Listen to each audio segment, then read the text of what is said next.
नमस्कार दोस्तों, स्वागत है आपका ट्रू क्राइम स्टोरीज़ में। दोस्तों, आज हम क्राइम की एक और नई सीरीज़ के साथ एक और स्टोरी लेके आए हैं, जिसे सुनेंगे तो आपके रोंगटे खड़े हो जाएंगे। दोस्तों, आप यदि हमारे चैनल पर नए हैं तो हमारे चैनल को सब्सक्राइब कर लें और इस वीडियो को लाइक ज़रूर करें और अपने दोस्तों के साथ शेयर भी करें, जिससे हमें थोड़ा मोटिवेशन मिलेगा वीडियोज़ बनाने के लिए। दोस्तों, आज की क्राइम स्टोरी हम 2013 की लेके आए हैं, जिसमें ऐसी घटना घटी थी कि जिसको सुनकर आपके पैरों तले ज़मीन खिसक जाएगी। दोस्तों, ये कहानी शुरू होती है दिल्ली से। दिल्ली में निज़ामुद्दीन रेलवे स्टेशन से एक लड़की जिसका नाम था प्रीति राठी, शायद आपने ये न्यूज़ में सुना होगा। ये घटना 2013 की है। प्रीति राठी अपने पिताजी और अपनी मौसी के साथ में दिल्ली से मुंबई के लिए सफ़र करते हैं। दोस्तों, ये सफ़र शुरू होता है 1 मई 2013 से। 1 मई 2013 को 3:40 पर दिल्ली के निज़ामुद्दीन स्टेशन से ट्रेन चलती है मुंबई के लिए। इन तीनों को मुंबई जाना था। उसकी वजह ये थी कि प्रीति राठी का चयन नौसेना में बतौर नर्स हो गया था। दोस्तों, प्रीति राठी ने बहुत मेहनत करके इस जॉब को पाया था और वहीं ये ज्वाइनिंग के लिए जा रहे थे। निज़ामुद्दीन रेलवे स्टेशन से ये लोग ट्रेन में बैठते हैं तो तीनों उस ट्रेन में डब्बे में अंदर घुसते हैं तो देखते हैं बहुत ज़्यादा भीड़ थी। काफ़ी लोग उस ट्रेन में सफ़र कर रहे थे, लेकिन दोस्तों वहीं पे एक लड़का और इनके साथ में सफ़र कर रहा था। वो इन तीनों से थोड़ी दूर बैठा था, जिसने अपना चेहरा छिपाए रखा था। दोस्तों, ये तीनों आपस में बातें कर रहे थे। प्रीति राठी के पिता और इसकी मौसी। बातें हो रही थी, जॉब कैसे ज्वाइनिंग होगी, क्या है। अपने सपनों को सजा रहे थे, खुशियां मना रहे थे कि हमें जॉब लग गई है, हमारी बेटी की जॉब लग गई है। प्रीति राठी तो अंदर ही अंदर बहुत ज़्यादा खुश थी। दोस्तों, ये सफ़र चालू होता है, चलते हैं ट्रेन में। दोस्तों, वो लड़का इन तीनों पर लगातार नज़र बनाए हुए था, लेकिन उसने अपना चेहरा ढका हुआ था। ये इन्हें कोई मतलब ही नहीं था, ये इग्नोर कर रहे थे। प्रीति राठी उस रात को ट्रेन में 2-3 बार वॉशरूम भी जाती है। लड़का भी 1-2 बार उठता है, लेकिन वहाँ पर ट्रेन में सफ़र में कोई बात नहीं होती। ये पहुँच जाते हैं मुंबई के बांद्रा स्टेशन पर सुबह 8 बजे ट्रेन पहुँचती है। ट्रेन से उतरते हैं तो उस ट्रेन में काफ़ी भीड़ थी। पहले प्रीति के पिताजी उतरते हैं, फिर प्रीति की मौसी और बाद में प्रीति थोड़ा पीछे उतरती है। वो लड़का जिसने चेहरा छुपाए रखा था, वो भी इनके पीछे उतर जाता है। दोस्तों, स्टेशन से इनके पिताजी और मौसी आगे आगे चल रहे थे, प्रीति थोड़ा पीछे चल रही थी। तो प्रीति थोड़ा पीछे रह जाती है, वो लड़का इसके पीछे पीछे चलता है। अब एकदम से प्रीति को किसी का अपने कंधे पर हाथ महसूस होता है। प्रीति एकदम से पीछे मुड़कर देखती है तो उस लड़के ने चेहरा बांध रखा था और अपने हाथ में च्यवनप्राश के डिब्बे में कुछ ले रखा था। दोस्तों, पलक झपकते ही वो लड़का उस च्यवनप्राश के डिब्बे में जो पानी था, लिक्विड था उसमें, उसको प्रीति राठी के चेहरे पर फेंक देता है। दोस्तों, वो पानी या जो भी उसमें था, लिक्विड था, वो प्रीति राठी के चेहरे पर गिरते ही उसके आँखों में, उसके पूरे शरीर पर जलन करने लगता है। दोस्तों, ये छींटे कुछ अन्य यात्रियों पर भी गए थे और कुछ इनकी बूंदें प्रीति राठी के पिता और मौसी पर भी गई थीं। दोस्तों, प्रीति राठी एकदम से आंखें बंद हो जाती हैं, जलन होने लगती है बहुत ज़्यादा। वहाँ पर लोग आसपास के आ जाते हैं, इकट्ठे हो जाते हैं तो देखते हैं प्रीति को, वो उसकी पूरी खाल निकलने लगती है। तभी लोग समझ जाते हैं कि इसमें तेज़ाब था। उधर दोस्तों, वो लड़का उस तेज़ाब को फेंक कर वहाँ से निकल जाता है। दोस्तों, प्रीति राठी को हॉस्पिटल ले जाया जाता है। हॉस्पिटल में प्रीति राठी कहती है कि मेरे साथ हो क्या रहा है, मेरी आंखों में जलन हो रही है, दिखना बंद हो रहा है मुझे, और मेरे शरीर में भी बहुत ज़्यादा जलन हो रही है। लेकिन उसको ये महसूस नहीं हो रहा था कि मेरा चेहरा इतना ख़राब हो चुका है, क्योंकि शीशा तो उसने देखा नहीं था प्रीति ने। तो दोस्तों, डॉक्टर उससे कहते हैं कि कोई नहीं, तुम ठीक हो जाओगी।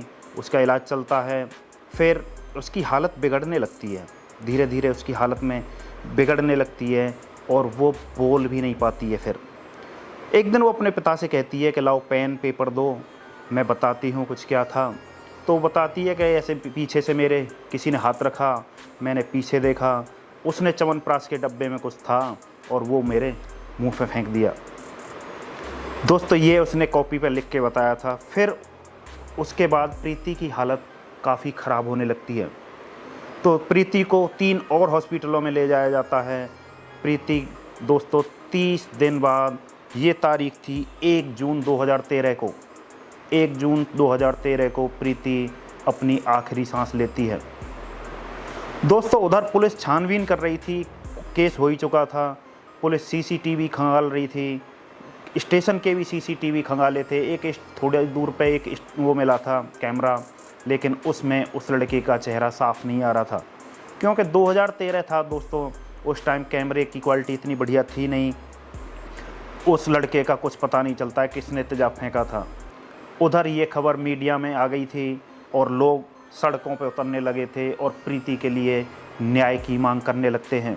दोस्तों प्रशासन पे काफ़ी दबाव पड़ता है और फिर ये केस मुंबई क्राइम ब्रांच को सौंप दिया जाता है, क्योंकि इसमें पुलिस की काफ़ी किरकिरी हो रही थी, कुछ पता नहीं लग पा रहा था। क्राइम ब्रांच दोस्तों इस केस को अपने हाथ में लेती है। प्रीति के घर वाले भी इस काफ़ी पीछे पड़ते हैं इस केस के लिए कि इस केस का हमें पता चले किसने हमारी बेटी पे ये तेजाब फेंका है। दोस्तों क्राइम ब्रांच इस केस को अपने हाथ में लेती है, फिर वो पूछताछ करना शुरू करती है। उन्होंने एक बंदे को गिरफ्तार किया था, लेकिन उसकी लोकेशन उस दिन मुंबई नहीं थी। नरेला में प्रीति के घर पर क्राइम ब्रांच आती है, आसपास पूछताछ करती है, प्रीति के दोस्तों से पूछताछ करती है। तभी उन्हें प्रीति के घर के सामने एक अंकुर नाम का लड़का, 30 साल का लड़का, अंकुर कुमार जिसका नाम था, वो दिखता है। क्राइम ब्रांच उससे थोड़ी पूछताछ करती है तो वो थोड़ा अटक के जवाब देता है और थोड़ा घबराने लगता है। क्राइम ब्रांच को थोड़ा सा उस पर शक होता है। तभी प्रीति की एक फ्रेंड बताती है कि प्रीति ने मुझे एक बार बताया था कि अंकुर ने उसे धमकी दी है और वो उससे शादी करना चाहता है, और उसने ये भी धमकी दी थी तू उससे शादी नहीं करेगी तो उसके ऊपर कुछ फेंक दूंगा, तेजाब वगैरह। दोस्तों एसिड उसने फेंक दिया था। दोस्तों क्राइम ब्रांच को अब और शक थोड़ा पक्का हो जाता है प्रीति की फ्रेंड का बयान लेने के बाद। क्राइम ब्रांच उसे अंकुर को उठा लेती है, काफ़ी पूछताछ करती है उससे, फिर उसके फ़ोन की लोकेशन निकाली जाती है। तो दोस्तों उसके फ़ोन की लोकेशन उस दिन मुंबई में ही थी। अब क्राइम ब्रांच को पक्का भरोसा हो जाता है कि कहीं ना कहीं ये इस केस से जुड़ा हुआ है। दोस्तों फिर धीरे धीरे पुलिस अपने तरीके से पूछना शुरू करती है, 3rd डिग्री देती है, तो फिर वो अपनी सारी चीज़ों को बयान कर देता है कि हाँ मैंने ही तेजाब फेंका था, सब कुछ पुलिस को बयान दे देता है। दोस्तों बात ये थी कि वो प्रीति पर दबाव बना रहा था शादी करने के लिए।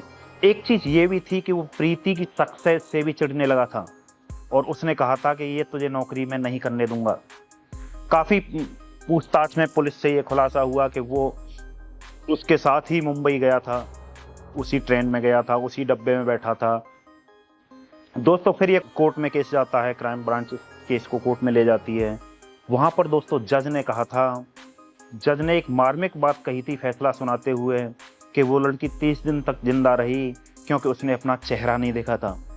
अगर वो चेहरा देख लेती अपना तो इतने दिन वो जिंदा नहीं रह पाती, क्योंकि उसका चेहरा इतना बिगड़ चुका था कि उसे देखा नहीं जा रहा था लोगों पर। दोस्तों ये पहला केस था जिसमें एसिड फेंकने पर फांसी की सज़ा दी जाती है। अंकुर को फांसी की सज़ा दी जाती है। पब्लिक की डिमांड और मीडिया के थोड़े दबाव से कोर्ट पर भी प्रेशर पड़ता है, लेकिन बाद में दोस्तों ये फांसी की सज़ा भी उम्र कैद में बदल दी जाती है। तो दोस्तों ये थी हमारी आज की क्राइम की कहानी। इतनी मार्मिक कहानी है, हमें कमेंट करके बताएं आपको ये कहानी कैसी लगी। दोस्तों हमारा पहला प्रयास था ये कैमरे पे आने का, तो थोड़ा हेजिटेशन तो होती है ही, उसके लिए माफ़ी चाहते हैं। कोशिश करेंगे हम अगले वीडियो अच्छे से बनाएं, कुछ गलती हुई तो माफ़ करना। मिलते हैं एक और क्राइम स्टोरी के साथ जल्दी ही, तब तक के लिए नमस्कार, बाय बाय। अपना और अपनों का ध्यान रखें। नमस्कार।